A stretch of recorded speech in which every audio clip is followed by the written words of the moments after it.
እንዴት ናችሁ? አቶሚክ ሃቢት የተሰኘውን መጽሐፍ ዛሬም ደግሜ አነብላችኋለሁ ወይም ደግሞ የልማድ ኃይል የተሰኘውን መጽሐፍ ማለት ነው። እንግዲህ አሁን ያላችሁት ከመጽሐፍት ወደ የተሰኘው የዩቲዩብ ቻናል ላይ ነው። እንግዲህ እዚህ የዩቲዩብ ቻናል ላይ መጽሐፍ ሲነበብ ለመስማት የመጣችሁ ሁሉ እንኳን ደህና መጣችሁ ልላችሁ እወዳለሁ። ዛሬ አቶሚክ ሃቢትስ ወይም ደግሞ በአማርኛው የልማድ ኃይል የተሰኘውን መጽሐፍ 9 አነብላችኋለሁ። 9 ተከቦባታል ቁጥሯ ከተጻፈች በኋላ ከታች እንዲህ ይላል ነው ርዕሱ። የአንተን ልማድ በመቅረጽ ውስጥ የቤተሰቦችህና የጓደኞችህ ሚና። በ1965 ላስ ዝሮ ፓልጋሪ የተባለ አንድ ሃንጋሪያዊ ወንድ ክላራ ለተባለች አንዲት ሴት ለየት ያለ ደብዳቤ ጽፎላት ነበረ። ላስዝሮ ጠንክሮ በመስራት መርህ ጽኑ እምነት የነበረው ሰው ነበር። ይህ ሰው ከእነዚህ እምነቱ የተነሳ የተፈጥሮ ችሎታን አይቀበልም ነበር። የትኛውም ሰው ልጅም እንኳን ጥሩ ልማዶችን ማዳበርና ያለሰለሰ ልምምድ ማድረግ ከቻለ በዘርፉ የተዋጣለት አዋቂ መሆን ይችላል ብሎ ያምናል። መፈክሩ የነበረውም ማንም አዋቂ ሆኖ አይወለድም፣ በትምህርትና በስልጠና ያመጣዋል እንጂ የሚል ነበር። ላስዝሮ በዚህ ሐሳብ በጽኑ ከማመኑ የተነሳ ሐሳቡን በራሱ ልጆች ላይ መሞከር ያስባል። ላራ ደብዳቤ የጻፈላትም ለዚህ እቅድ አካልነት ሚስቱ እንድትሆን ነበር። ላራ መምህር ናት። በእምነቷም እንደሱ ጫፍ የነካ ባይሆንም ሁሉም ሰው በተገቢው መንገድ ከሰለጠነ ልማዶቹን ማዳበር ይችላል ብላ ታምናለች። ላስዝሮ ለዚህ ሙከራው የቼዝ ጨዋታን መረጠ።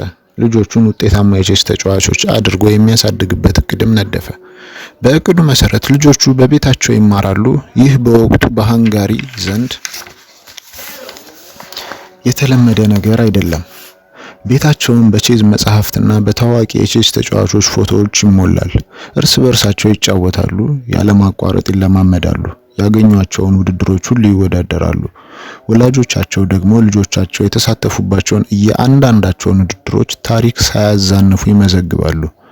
ሕይወታቸው በሙሉ ለቼዝ የተሰጠ ይሆናል። ላስዝሮ ክላራን ማሳመን ቻለ። በጥቂት ዓመታት ውስጥ እነዚህን ጥንዶች ሱዛን ፊያና ጁዲት ለተባሉ 3 ሴት ልጆች ወላጅ ሆኑ። ታላቅየዋ ልጅ ሱዛን ልክ 4 ዓመት ሲሞላት ቼዝ መጫወት ጀመረች። በ6 ወራት ውስጥ ወጣቶችን ማሸነፍ የምትችል ልጅ ሆነች። መካከለኛዋ ልጅ ሶፊያ ደግሞ ከታላቅ እህቷ የተሻለች ሆነች። በ14 ዓመቷ የዓለም ሻምፒዮን መሆን ቻለች። ከጥቂት ዓመታት በኋላ ደግሞ ግራንድ ማስተርነት ተቀዳጀች። ሶስተኛዋ ልጅ ጁዲት ደግሞ ከሁሉም የተሻለች ሆነች። የ5 ዓመት ልጅ እያለች አባቷን ታሸንፍ ነበር። 12 ዓመት ሲሆናት በዓለም ላይ ካሉ 100 ምርጥ የቼስ ተጫዋቾች መካከል የተካተተች በእድሜ ትንሿ ተጫዋች ነበረች። የ15 ዓመት ከ4 ወር እድሜዋ ላይ ስትደርስ አስቀድሞ በቦቢ ፊስቸር ተይዞ የነበረውን በእድሜ ትንሹ የቼስ ተጫዋች ግራንድ ማስተር ሪከርድ መውሰድ ቻለች። 27 ዓመት ሲሆናት ደግሞ በዓለም ላይ ቁጥር 1 ሴት ቼዝ ተጫዋች ለመሆን በቃች። የእነዚህ እህትማማቾች ልጅነት የተለመደ አይነት ጥሩ የሚባል አስተዳደግ አይደለም። እነሱም ብትጠይቃቸው ግን ህይወታቸው በጣም ሳቢና አስደሳችም እንደነበር ይነግሩሃል። በተለይ ቃለ መጠይቆች ውስጥ እነዚህ እህትማማቾች የሚናገሩት ነገር ቢኖር የልጅነት አስተዳደጋቸው አዝናኝ እንደነበረ ነው። ቼዝ መጫወትን አብስተው ይወዳሉ፣ አውርተውም አይጠግቡም። አንድ ቀን ላስዝሮ ሶፊያ በእኩለ ሌሊት በባዝ ሩም ውስጥ ስትጫወት ያገኛታል። እንድትተኛ በማሰብ ሶፊያ መጫወቻዎቿን ታያቸውና ተኚ ቢላትም እሷ ግን እኔ ብተዋቸው እነሱ አይተውኝም ብላ እንደመለሰችለት ይነገራል። እነዚህ እህትማማቾች ያደጉበት ባህል ከምንም ነገር በላይ ለቼዝ ቅድሚያ የሰጠ ባህል ነው። ለዚህ ተደንቀዋል፣ ተሸልመዋል። በእነሱ ዓለም ውስጥ ከቼዝ ጋር ሙጭጭ ማለት መደበኛ ነገር ነው። ወደፊት እንደምናየው በባህልም ውስጥ መደበኛ የሚሆኑ የትኞቹም ልማዶች ሊኖሩ ከሚችሉት ባህሪያት ሁሉ ሳቢዎች ናቸው። የማህበረሰባዊ ህግጋት ተጽዕኖዎች ርዕስ ነው። የሰው ልጅ የቡድን ሂርድ እንስሳ ነው። የጓደኞቻችንን አክብሮትና እውቅና ለማግኘት ከሌሎች ጋር መተሳሰርንና በማህበረሰብ ውስጥ ለመቆየታችንም አስፈላጊዎች ናቸው። በአብዛኞቹ ታሪኮቻችን ውስጥ ቀደምቶቻችን የኖሩት በቡድን በጎሳ ነው። ከጎሳው መለየት ወይም መነጠል የሞት ፍርድን ያህል የከፋ ቅጣት ነው። በአግባቡ የተደራጁና ህብረት የፈጠሩ እነሱ ግን ከፍ ያለ ደህንነትና የተሻለ እድሎች ውስጥ ኖረዋል። ቻርልስ ዳርዊን እንዳለው በሰው ልጆች ረጅም ታሪክ ውስጥ አሸንፈው የመጡት መተባበርና መተጋገዝ የቻሉት ናቸው። በዚህም የተነሳ አንደኛው ትልቅ የሰው ልጅ ፍላጎት የሆነው ህብረት ወይም ቡድን ውስጥ መታቀፍ ነው። ይህ የጥንት ተሞክሮ ደግሞ በአሁኑ ዘመን ባለን ሰዎች ዘመናዊ ባህሪያትም ላይ የራሱን ተጽዕኖ አሳድሯል።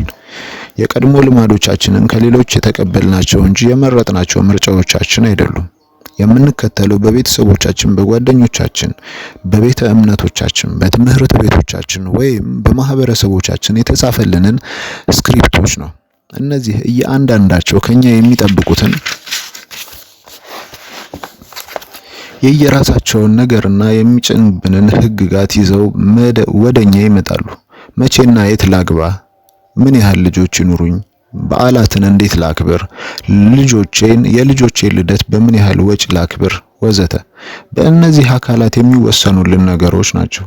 በብዙ መልኩ እነዚህ ማህበራዊ ኖርሞች የየዕለቱን ባህሪዎቻችንን የሚመሩ የማይታዩ ህጎች ናቸው። እነዚህ ህጎች ሁልጊዜም በአእምሮ ውስጥ አሉ። ብዙውን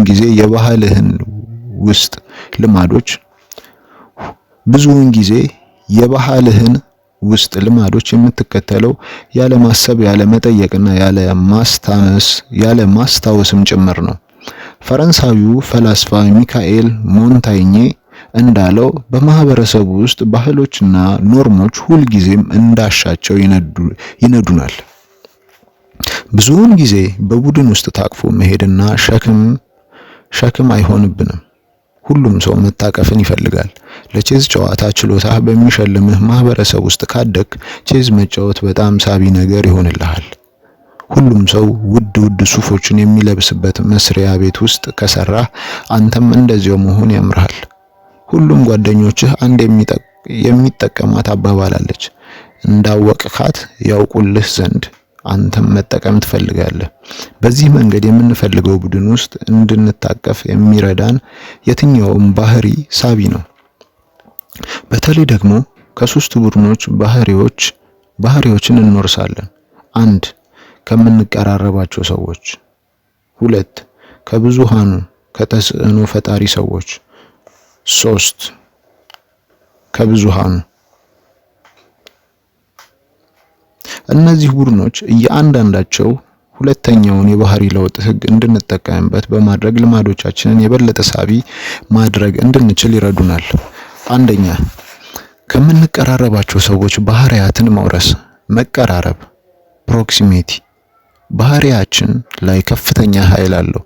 ይህ በምዕራፍ 6 ስር እንዳየነው ለአካላዊ አካባቢ የሚሰራውን ያህል ለማህበራዊ አካባቢም ይሰራል። በአካባቢያችን ካሉ ሰዎች ላይ ልማዶችን እንወስዳለን። ወላጆቻችን ሐሳብ የሚያቀርቡባቸው መንገዶች እንወርሳለን። ጓደኞቻችን እርስ በእርሳቸው የሚበሻሸቁባቸውን ስልቶች እንወስዳለን። የሥራ ባልደረቦቻችን ውጤታማ የሚሆኑባቸውን መንገዶች እንኮርጃለን። ጓደኛህ የሚያጨስ ከሆነ አንተም መሞከር ትፈልጋለህ።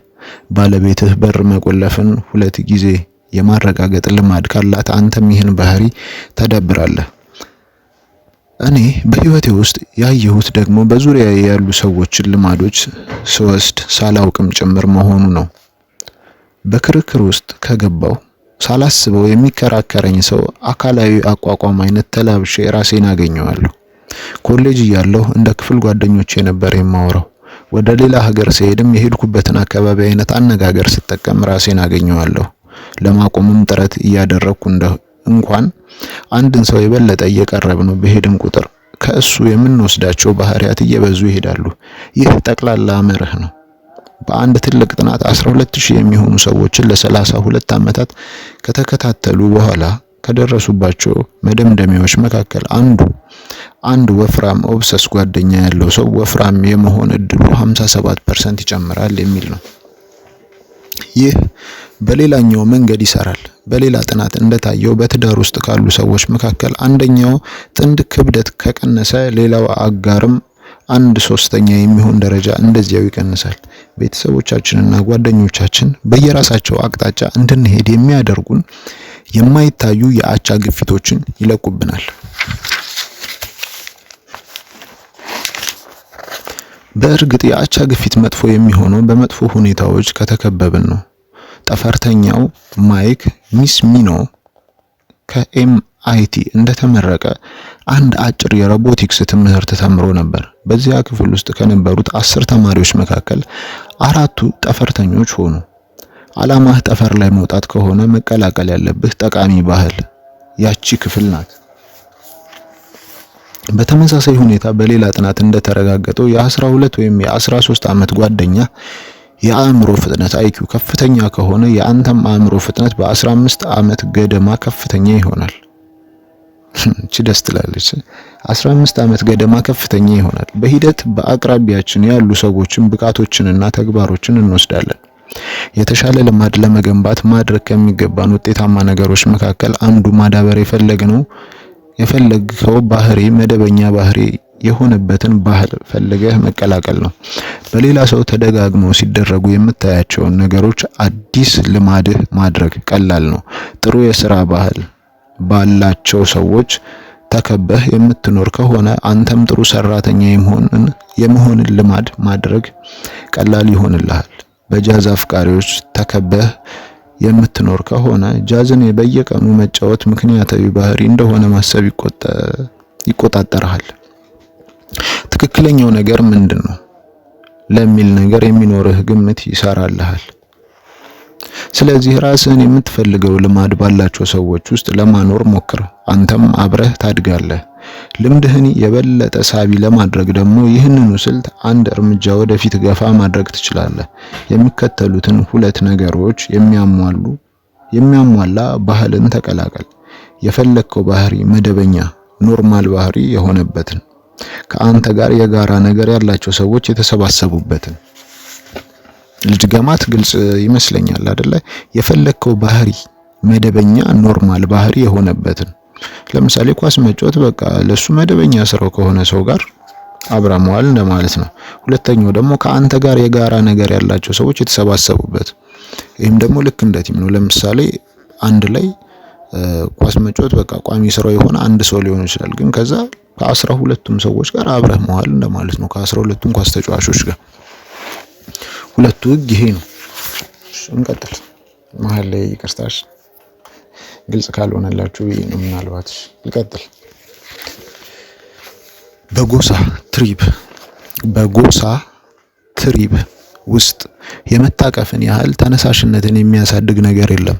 መታቀፍ የግል ጥያቄን የጋራ ያደርጋል። በፊት ብቻህን ነበርክ፣ ማንነትህም አንባቢ፣ ሙዚቀኛ ወይም አትሌት ነው። እናም ማንነትህ ነጠላ ነው። አንድን ባንድ ወይም ክለብ ስትቀላቀል ግን ማንነትህ በዙሪያ ካሉ ሰዎች ጋር የተያያዘ ይሆናል። ስለሆነም ማድረግና መለወጥ ከዚህ በኋላ የአንተ ፍላጎት ብቻ አይደለም። አንባቢዎች ነን፣ ዘፋኞች ነን፣ ሙዚቀኞች ነን። በዚህ መንገድ የምትይዘው የጋራ ማንነት የግል ማንነትህን ማጉላት ይጀምራል። ልማድን ጠብቆ ለማቆየት የሚጠቅመውም ለዚህ ነው። አዳዲስ ማንነቶችን የሚሰጥህም ዘላቂነት ያላቸው ባህሪያት እንዲኖሩህ የሚያደርጉህ ጓደኞችህና ማህበረሰቦችህ ናቸው። 2 የብዙሃኑን ባህሪ መውረስ። የስነ ልቦና ባለሙያው ሰለሞን አስች አንድ ምርምር አድርጎ ነበረ። ምርምሩ ሲጀምር ጥናቱ የሚካሄድባቸው ሰዎች ከማያውቋቸው ሰዎች ጋር ወደ አንድ ክፍል ውስጥ እንዲገቡ ይደረጋል። እነዚህ ሰዎች ጥናቱ የሚካሄድባቸው ሰዎች ሳያውቁ ተመራማሪው አስቀድሞ የተጻፈ መልስ እንዲሰጡ ነግሮ ያደራጃቸው ሰዎች ናቸው። የቡድኑ አባላት ወደ ክፍሉ እንደገቡ አንድ መስመር ያለው አንድ ካርድ እንዲያዩ ይደረግና ከዚያ ቀጥሎ ደግሞ 3 መስመሮች ያሉት ሁለተኛ ካርድ እንዲያዩ ይደረጋል።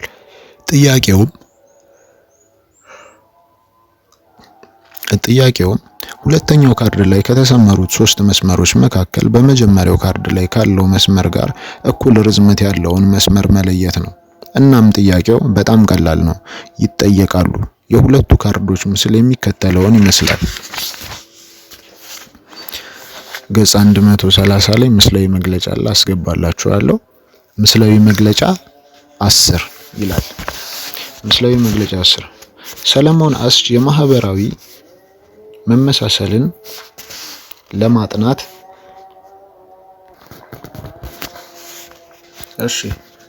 ምስላዊ መግለጫ 10 ሰለሞን አስች የማህበራዊ መመሳሰልን ለማጥናትና የተጠቀመባቸው ሁለት ካርዶች ምስል ነው። የመጀመሪያው ካርድ ላይ በግራ በኩል ያለው መስመር ሁለተኛው ካርድ ላይ ካሉት መስመሮች ከሐመር ውሃ ጋር እንደሚመሳሰል ግልጽ ነው። ይሁን እንጂ አጥኚው ያዘጋጃቸው ሰዎች የሚሰጡት መልስ ከሐመር ውሃ የተለየ በሆነ ጊዜ ጥናቱ የሚካሄድባቸው ሰዎችም ግልጽ ሆኑ የታያቸውን ነገር በመተው ከቡድናቸው ጋር የሚመሳሰል መልስ ይሰጣሉ። ሙከራው የሚጀምረው ሁልጊዜም በተመሳሳይ ነው። መጀመሪያ በተናጠል ከእያንዳንዳቸው ተሳታፊዎች ጋር ቀላል ሙከራ ይኖራል። በዚህ ጊዜ ሁሉም ሰው ትክክለኛ መልስ ይሰጣል። ከጥቂት ዙሮች በኋላ ግን ተሳታፊዎች የሚገቡት አጥኚው የተሳሳተ መልስ እንዲሰጥ ከተነገራቸው ሰዎች ጋር በቡድን ይሆናል። እነዚህ ሰዎች መልሱ ሀ ነው ሊሉ ይችላሉ። ግልጽ ሆኖ የሚታየው ትክክለኛው መልስ ሐመር ውሃ ቢሆንም በዚህ ጊዜ ይህንን ሴራ የማያውቁት የምርምር ተሳታፊዎች በግራ መጋባት ውስጥ ይወድቃሉ። አይናቸውን ያጉረጠርጣሉ፣ ስሜታዊ ሆነው በራሳቸው ላይ ይስቃሉ። ከዚያም የሌሎች መልስ ሰጪዎች ሁኔታ 2-3 ጊዜ ያያሉ። ሁሉም ሰው የተሳሳተውን መልስ እየሰጠ ሲወጣው ያያሉ። በዚህ ጊዜ ተሳታፊዎቹ ግራ መጋባታቸው ከፊልና የራሳቸውን መልስ ትክክለኛነት ይጠራጠራሉ። ከዚያም በልባቸው እውነት እንደሆነ ያወቁትን ትተው ሌሎች ሰዎች የሰጡትን መልስ ሰጥተው ይወጣሉ። እቺ ደስ ትላለች። በግ ተሸክሞ ሲሄድ ውሻ ምኑን ተሸክመ የምትሄደው አይነክስም እንዳሉት ሰውዬ ማለት ነው። ይወጣሉ። አስች ይህንን ሙከራ በተለያዩ መንገዶች እየደጋገመ ሰርቶታል። በዚህ ሂደት ያገኘው ነገር ቢኖር ተሳታፊዎች ቁጥር እየጨመረ በሄደ ቁጥር የመልሶች የመመሳሰል ነገሩን በዚያው ልክ ከፍ እያለ እንደሚሄድ ነው። ከተሳታፊው ጋር ወደ መልስ መስጫ ክፍሉ የገባው አንድ ሰው ብቻ ከሆነ በተሳታፊው ላይ ምንም ተጽዕኖ አይፈጥርም። ከተሳታፊው ጋር የገቡ ሰዎች 2 ሲሆኑ ደግሞ ተጽዕኗቸው መጠነኛ ይሆናል።